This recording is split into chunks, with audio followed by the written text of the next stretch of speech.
Comment les individus d'une même espèce communiquent-ils entre eux? La communication correspond à la transmission d'un message d'un émetteur vers un récepteur qui peut modifier son comportement en conséquence.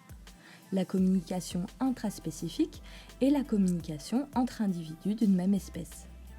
Elle repose sur des signaux variés, visuels comme la lumière d'une luciole, sonores comme les hurlements des loups, chimiques comme l'émission de phéromones qui sont de petites molécules volatiles.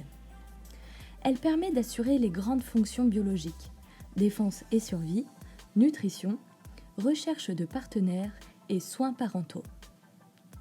Comment la communication intraspécifique agit-elle sur la reproduction?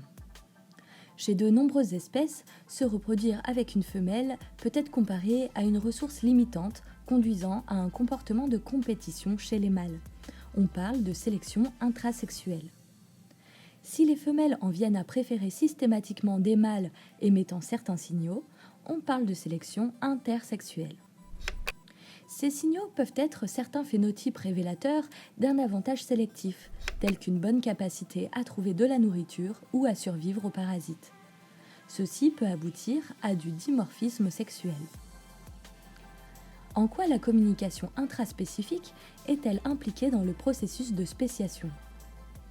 Prenons deux populations de la même espèce où les individus peuvent tous se reproduire entre eux.